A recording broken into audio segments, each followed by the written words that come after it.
वातावरण नहीं बदला तो जीवन नहीं बदलेगा। वासना के बीच बैठकर ब्रह्मचर्य की आशा करना मूर्खता है। जो आंखों की रक्षा नहीं कर सकता वह मन की रक्षा कभी नहीं करेगा। निकृष्ट संगति छोड़ो, अशुद्ध दृश्य छोड़ो, तुच्छ मनोरंजन छोड़ो, अपनी चेतना का मूल्य पहचानो। ऊर्जा व्यर्थ मत बहाओ, उसे ज्ञान में जलाओ, साधना में जलाओ, पुरुषार्थ में जलाओ। दुर्बल मन हर दिन समझौता करता है, जागृत मन हर दिन विजय चुनता है। संसार तुम्हें नहीं गिराता, तुम्हारी छूट तुम्हें गिराती है। अपने वातावरण पर अधिकार करो, अपने मन पर अधिकार करो। वही ब्रह्मचर्य है, वही पुरुषार्थ है, वही वास्तविक स्वतंत्रता है। इंद्रियों का सेवक मत बनो, अपने अस्तित्व का स्वामी बनो। पतन कभी एक ही दिन में नहीं होता, वह उस क्षण आरंभ होता है जब मनुष्य अपनी स्मृति, अपनी आत्म जागरूकता खो देता है। महात्मा बुद्ध ने कहा कि जो अपने भीतर उठते प्रत्येक विचार, प्रत्येक इच्छा और प्रत्येक विकार को समय रहते देख लेता है, वही ब्रह्मचर्य की रक्षा कर सकता है। वासना पहले दृष्टि में प्रवेश करती है, फिर विचार बनती है, फिर कल्पना और अंततः पतन का रूप लेती है। इसलिए युद्ध संसार से नहीं, अपने ही मन की पहली हलचल से है। सुविधा मनुष्य की शक्ति को चुरा लेती है, जबकि प्रत्येक छोटा त्याग आत्मबल को प्रज्वलित करता है। प्रतिदिन का संयम, प्रतिदिन का पुरुषार्थ और प्रतिदिन की सजगता ही उस तेज को जन्म देती है जिसे कोई बाहरी शक्ति कभी पराजित नहीं कर सकती।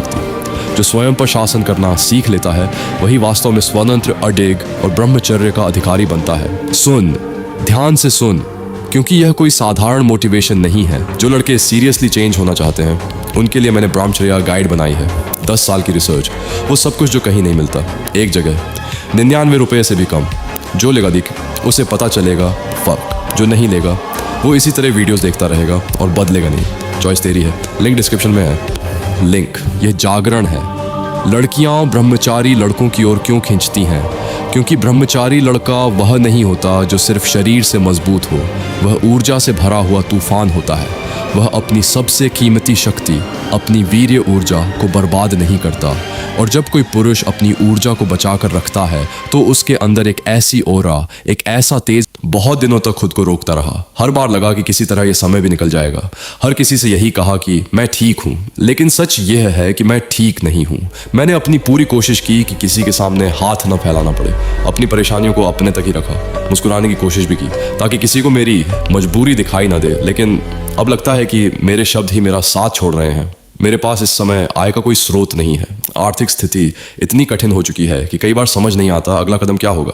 हर दिन उम्मीद लेकर उठता हूँ, हर दिन पूरी ताकत से कोशिश करता हूँ, लेकिन हालात जैसे बार बार वहीं लाकर खड़ा कर देते हैं जहाँ से निकलना अकेले मेरे लिए बहुत मुश्किल हो गया है। यकीन मानिए, यह मैसेज लिखना मेरे लिए सबसे कठिन चीज़ों में से एक है। मेरी पूरी कोशिश थी कि किसी को अपनी तकलीफ का एहसास भी ना होने दूँ, लेकिन अब शायद मैं उसे छुपा नहीं पा रहा हूँ। आप मुझे जानते हैं, इसलिए आपसे झूठ नहीं बोलूँगा।